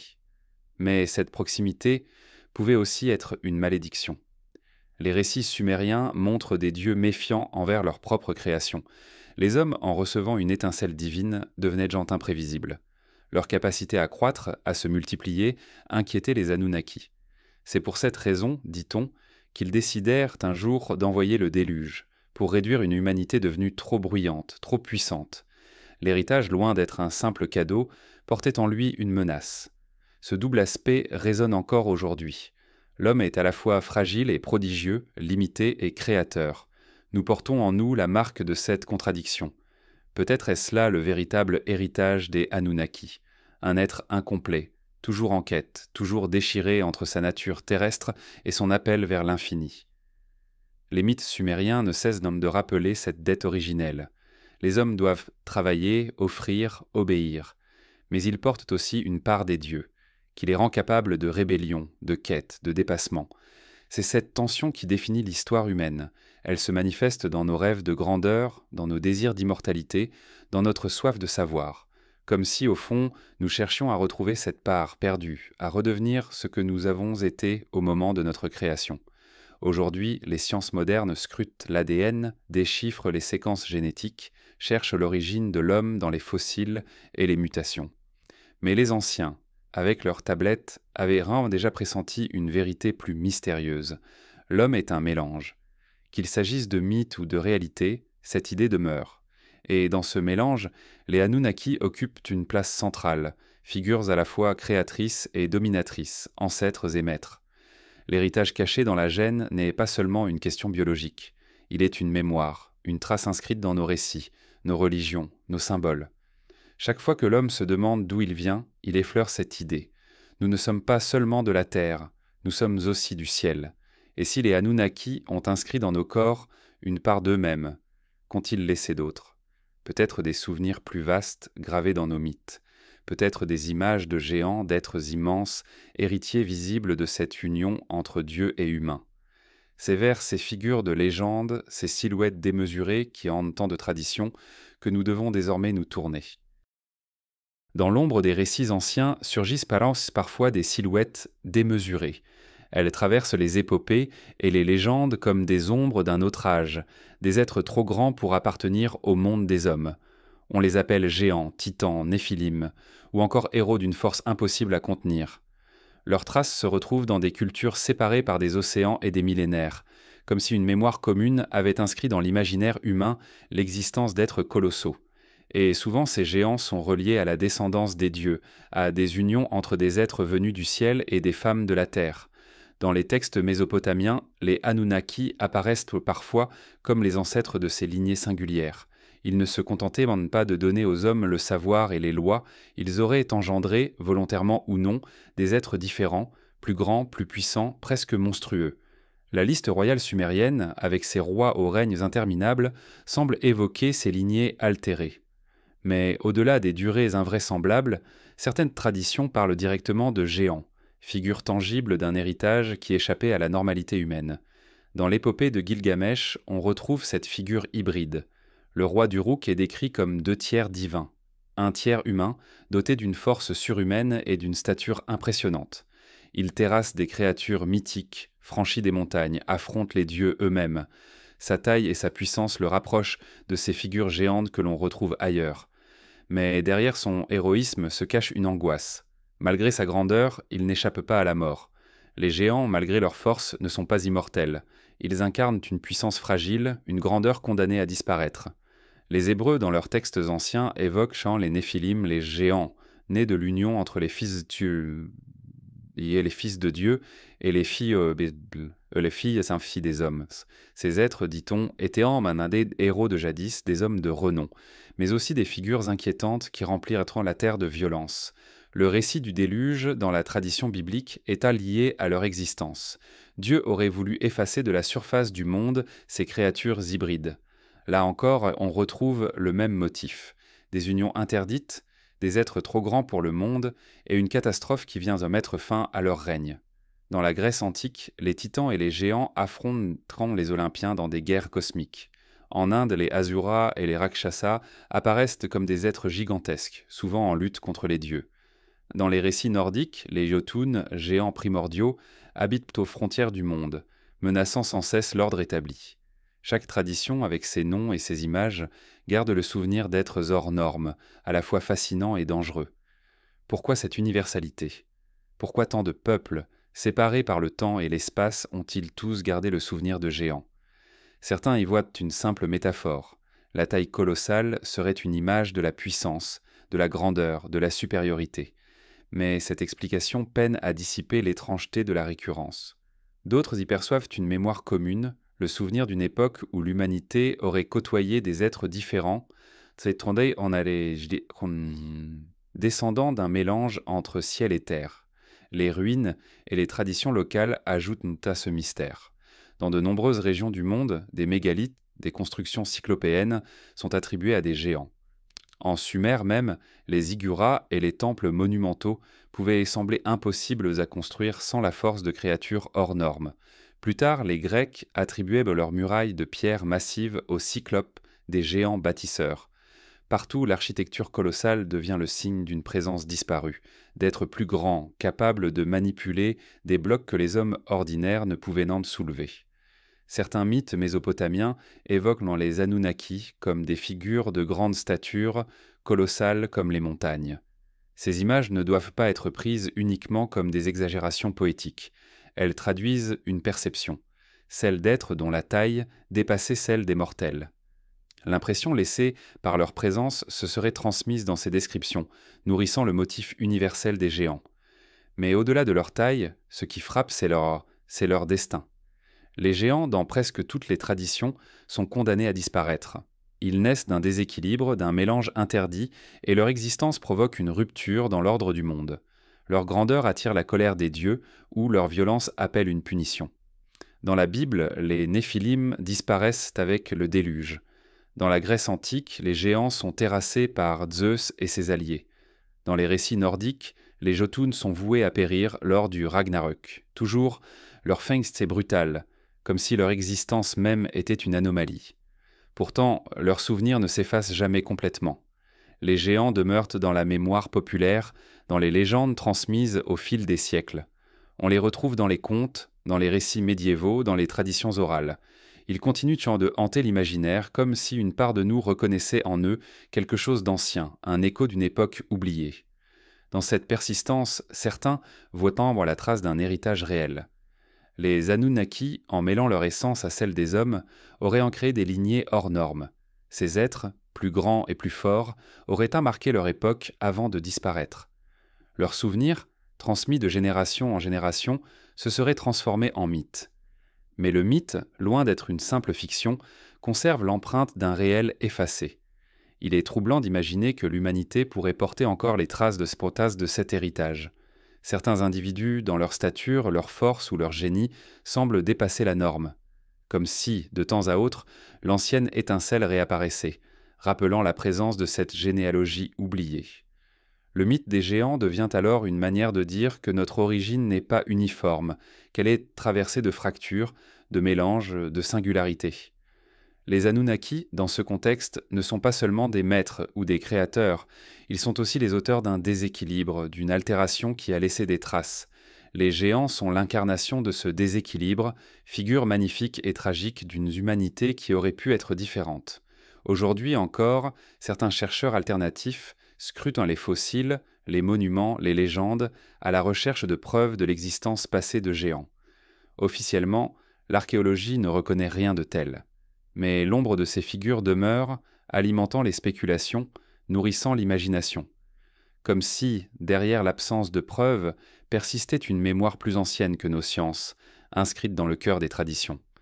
Ainsi, les géants de la tradition sont plus que des personnages mythiques. Ils sont le reflet d'une angoisse et d'un désir. L'angoisse d'avoir été façonnés par des puissances qui nous dépassent, et le désir de retrouver cette grandeur disparue. Ils incarnent la part inassouvie de notre héritage, la trace visible d'une origine qui nous échappe. Et à mesure que l'on contemple ces silhouettes colossales, une autre question surgit. Les géants n'étaient-ils que des figures isolées, ou bien le signe d'un croisement plus vaste entre les mythes des peuples ? car partout les transcendances, les traditions semblent se répondre, se refléter, comme si elles partageaient une même source. C'est vers ce réseau invisible, vers ces croisements de récits où les Anunnaki apparaissent à travers les voies de nombreuses cultures, que nous devons maintenant diriger notre regard. À mesure que l'on parcourt les récits du monde ancien, une impression troublante s'impose. Des mythes séparés par des continents et des millénaires semblent se répondre comme des échos d'une même voix. Sumer, l'Égypte, la Grèce, l'Inde, les Amériques, partout surgissent des histoires d'êtres venus d'en haut, de héros demi-divins, de déluges destructeurs, de géants disparus. Ces parallèles ne sont pas de simples coïncidences. Ils forment une trame invisible, une toile de souvenirs partagés qui pourrait bien être l'ombre d'une expérience commune. Les Anunnaki, dans les tablettes mésopotamiennes, apparaissent comme des figures descendues du ciel, dispensant savoir et royauté. En Égypte, les dieux d'Héliopolis ou de Memphis remplissent mention des rôles similaires. Ils transmettent aux hommes l'écriture, la loi, l'architecture sacrée. En Grèce, Prométhée offre le feu, Zeus impose la justice, Hermès enseigne les lettres. En Inde, les Devas donnent les Védas, source du savoir sacré. Chaque culture, dans son langage, raconte une descente, une transmission, un moment où le ciel s'ouvre et modifie le destin humain. Ces ressemblances ont intrigué les érudits depuis des siècles.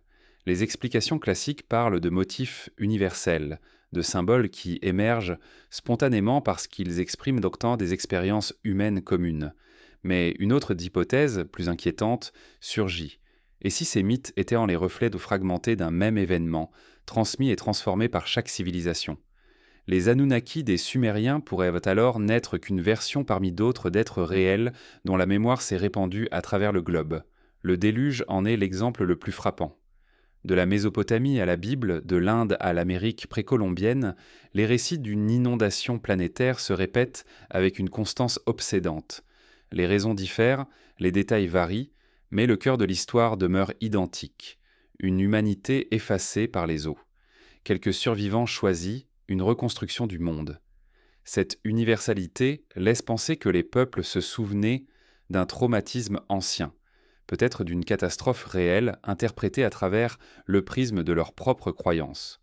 De même, les récits de géants ou de héros demi-divins apparaissent partout.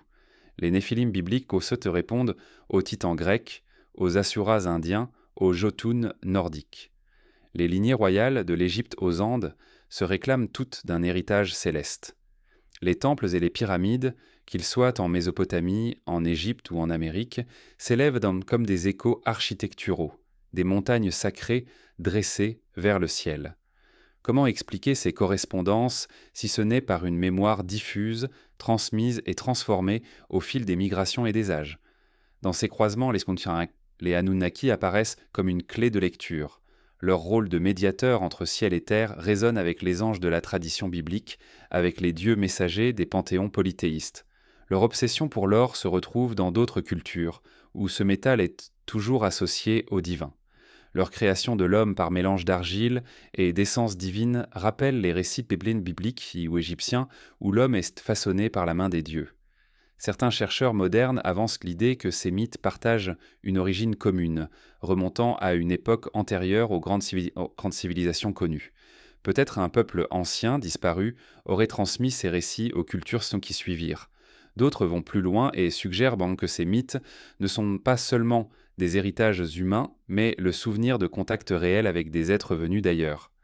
Les Anunnaki, dans cette perspective, ne seraient pas seulement les dieux de Sumer, mais une facette d'une histoire plus vaste qui englobe toutes les traditions.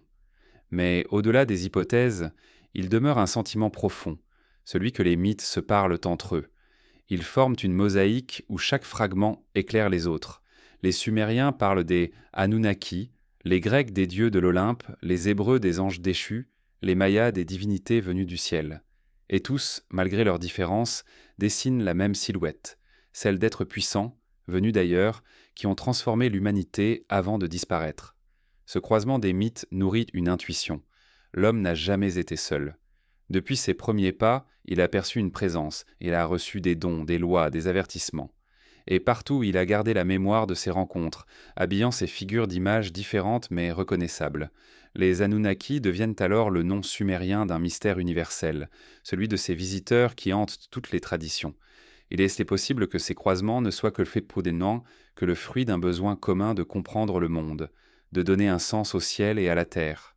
Mais il est tout aussi possible que ces récits soient à des échos fragmentés d'une vérité plus ancienne, que chaque peuple a adaptée selon sa langue et ses croyances.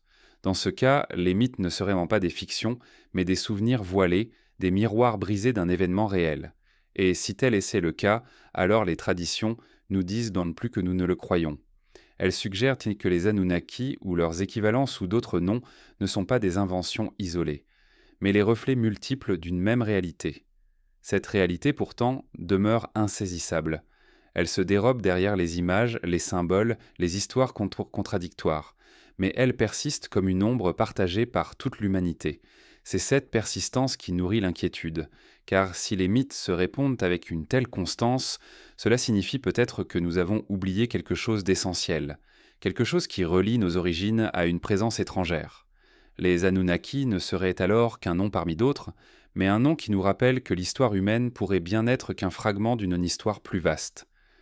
Dans ce réseau de récits entremêlés, il est difficile de ne pas ressentir une impression de perte, comme si chaque tradition avait conservé une pièce du puzzle, mais que l'ensemble demeurait dissimulé.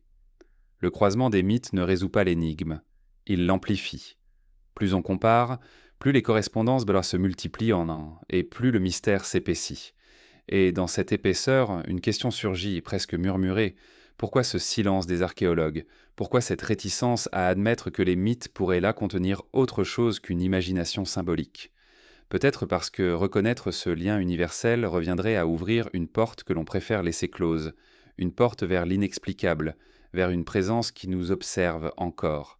C'est vers cette frontière, où les savants hésitent et où les récits persistent, que nous devons maintenant avancer. Car si les mythes se croisent et s'entrelacent, leur silence partagé cache peut-être une vérité que l'on refuse d'entendre. Et ce silence, justement, est celui que nous allons rencontrer dans les traces laissées par ceux qui ont fouillé la terre, dans le mutisme des archéologues devant l'ombre des Anunnaki. Depuis 2 siècles, des hommes et des femmes fouillent les terres de l'ancienne Mésopotamie. Ils soulèvent les couches de sable, dégagent des briques brisées, découvrent des tablettes que le feu et le temps ont durcies. Grâce à eux, nous connaissons aujourd'hui des milliers de fragments d'épopées, de prières et de lois. Pourtant, derrière leurs récits peu minutieux, persiste un étrange silence. Les archéologues, ce qui dit face aux Anunnaki, s'arrêtent toujours au seuil. Ils décrivent les temples, traduisent les hymnes, classent les objets, mais évitent les questions les plus dérangeantes. Qui étaient vraiment ces êtres que les anciens disaient « venus du ciel » ? Ce silence est parfois un choix prudent, parfois une barrière imposée. Le monde académique se méfie de ce qui sort du cadre rationnel. Les Anunnaki, pour les spécialistes, sont des divinités comme les autres, comparables aux dieux de l'Olympe ou au panthéon égyptien. Les textes, disent-ils, doivent être lus comme des mythes, des récits symboliques créés pour expliquer l'ordre du monde. Mais derrière cette explication, on devine une gêne. Et si les anciens n'avaient pas seulement inventé, et si leurs récits, même voilés, contenaient la mémoire d'événements réels? Les premières découvertes au XIXe siècle avaient frappé les esprits. Quand George Smith lut pour la première fois l'histoire du déluge sumérien, il reconnut immédiatement son parallèle avec la Bible.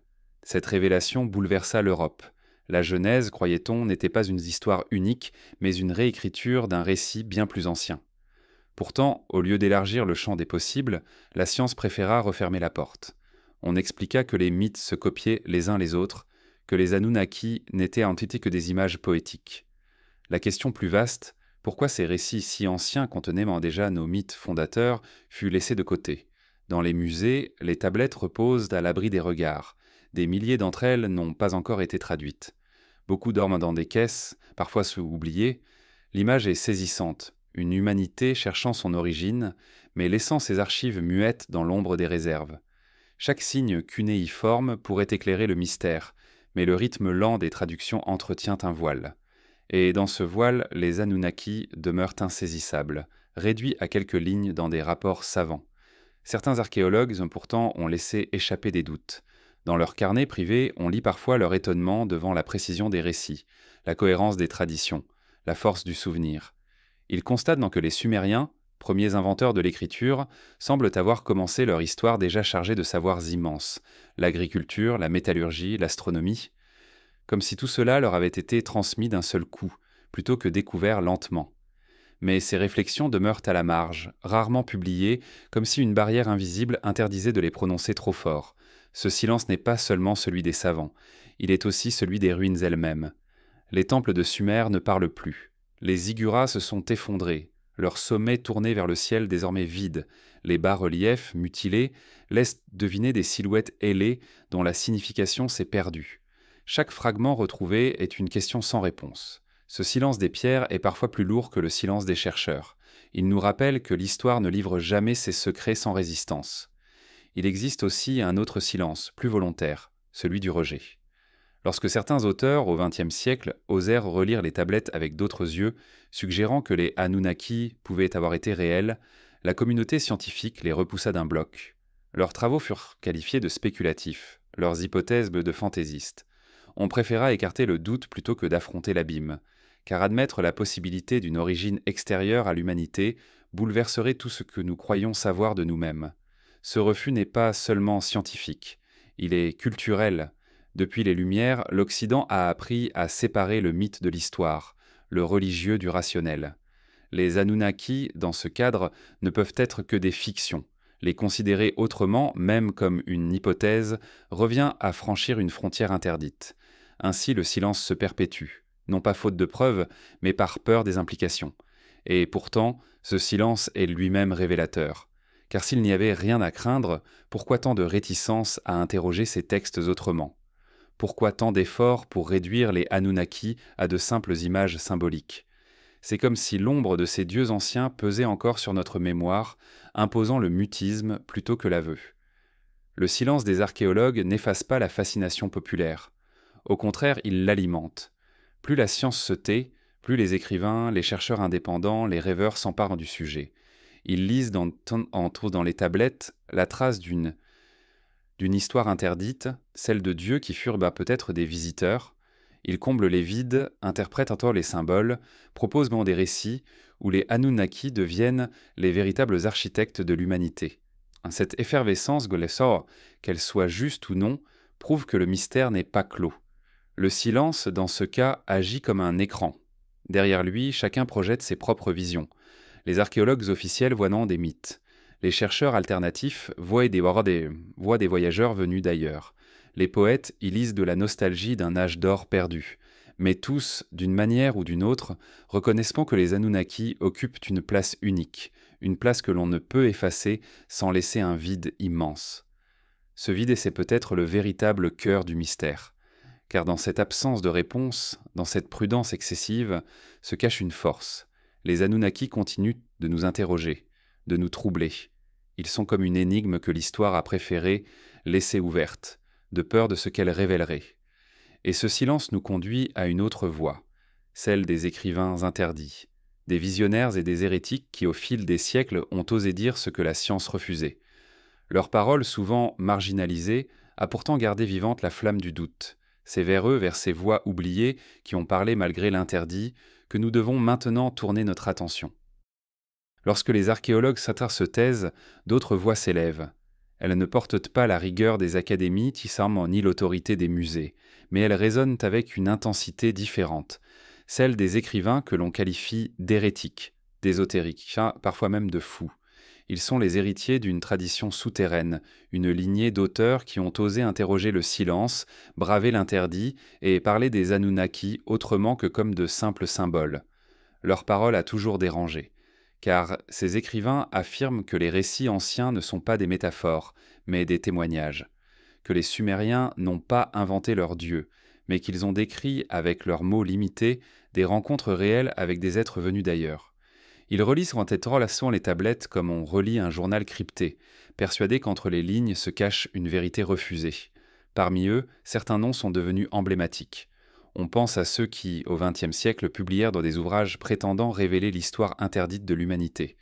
Ils parlèrent d'astronautes antiques, de civilisations guidées par des visiteurs célestes, de l'or recherché par des dieux venus des étoiles. Ces récits m'ont ouvert un immense écho dans l'imaginaire collectif, car ils semblaient monter combler un vide laissé par la science officielle. Les lecteurs y trouvèrent une explication, non pas rationnelle, mais cohérente avec les fragments troublants des mythes. Ces écrivains furent attaqués, rejetés, moqués. On les accusa de travestir les textes, de manipuler les traductions, de projeter des fantasmes modernes sur des récits anciens. Peut-être avaient-ils tort dans leurs détails, peut-être ont-ils exagéré, inventé, enjolivé. Mais au-delà de leurs excès, ils ont posé une question que la science évite toujours. Pourquoi ces mythes si anciens parlent-ils avec tant de précision d'être venus du ciel, de savoirs transmis, de lignées hybrides? Les écrivains interdits sont les continuateurs d'une tradition plus ancienne encore. Depuis le Moyen Âge, certains chroniqueurs évoquaient déjà des géants, des dieux déchus, donc des races venues des étoiles. Les alchimistes, dans leurs traités, parlaient de substances mystérieuses liées aux dieux anciens.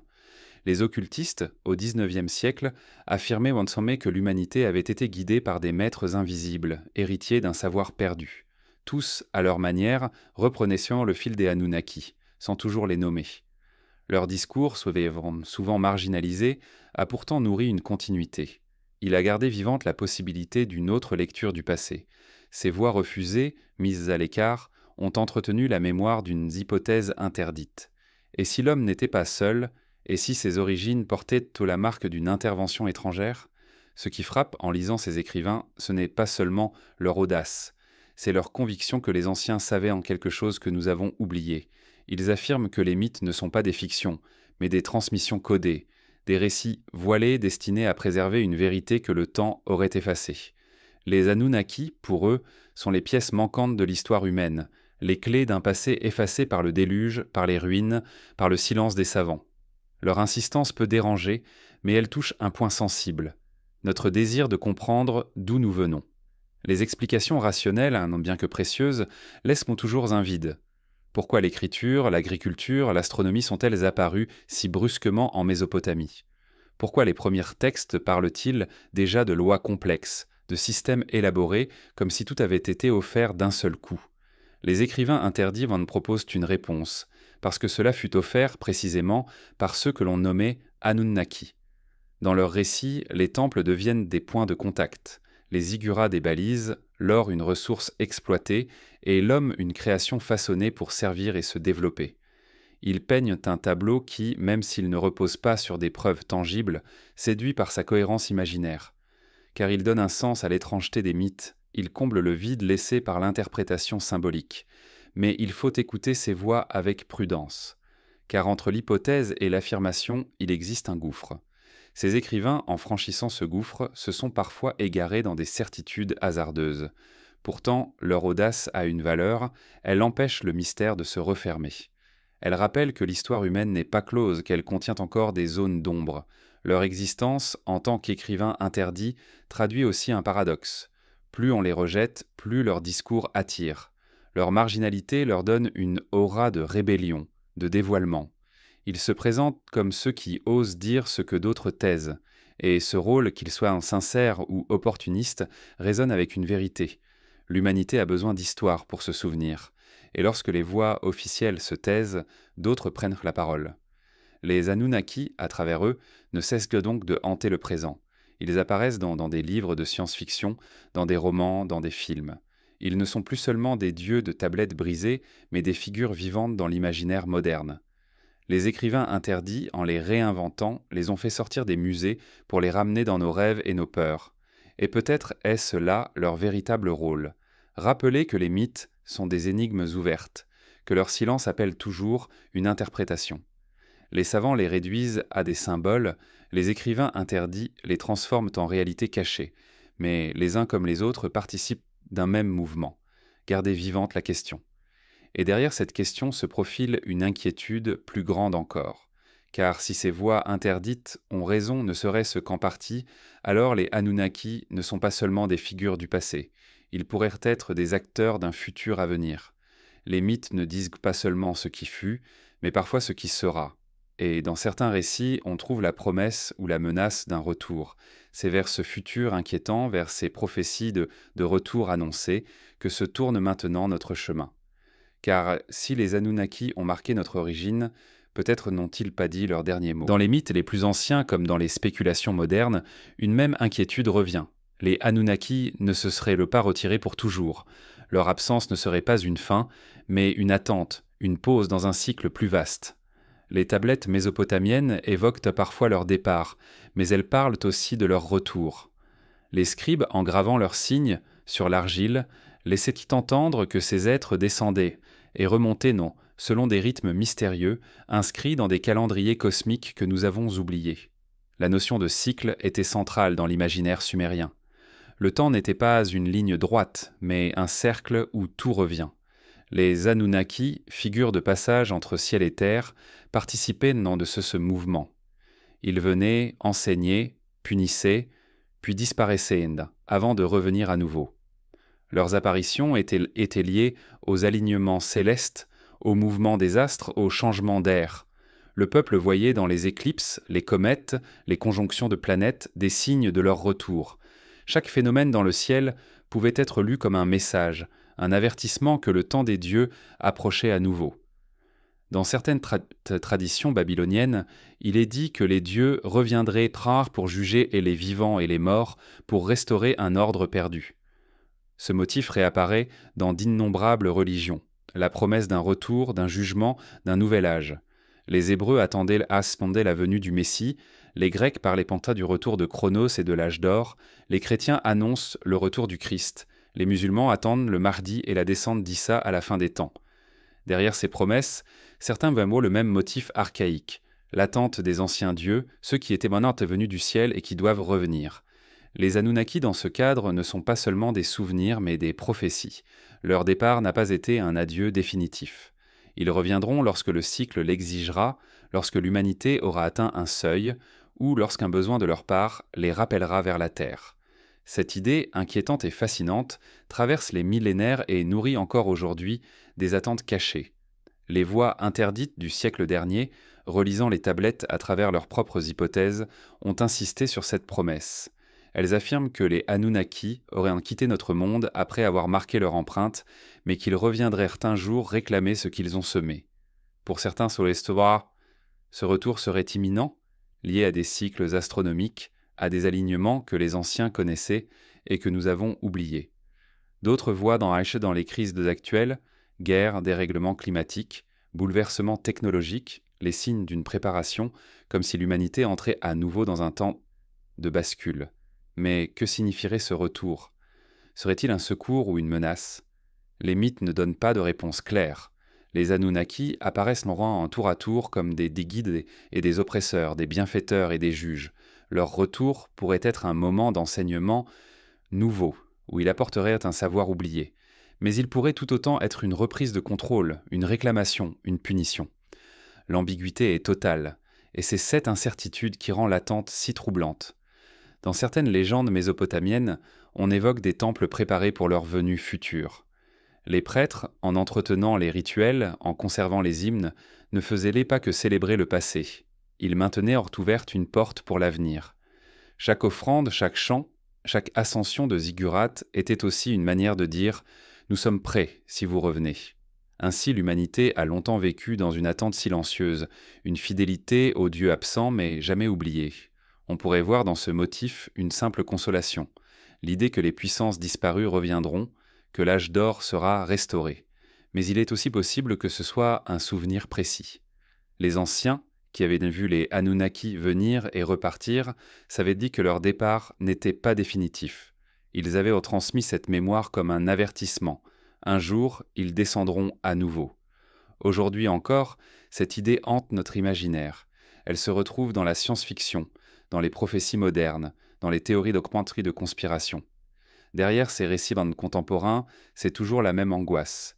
Et si nos créateurs, nos maîtres anciens, revenaient pour reprendre leur place, serions-nous prêts à les accueillir ou serions-nous réduits à redevenir des serviteurs? Le retour annoncé des Anunnaki soulève aussi une autre inquiétude. Et si en réalité ils n'étaient jamais partis? Et si leur absence n'était qu'apparente, leur présence dissimulée, invisible, opérant dans l'ombre à travers nos institutions, nos symboles, nos rêves?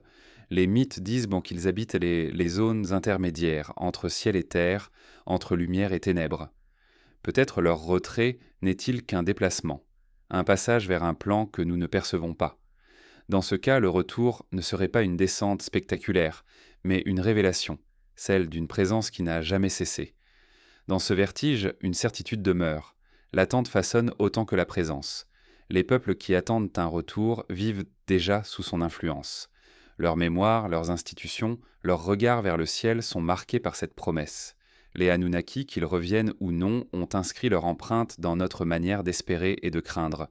Leur absence est déjà une forme de domination, un silence qui continue d'ordonner nos récits.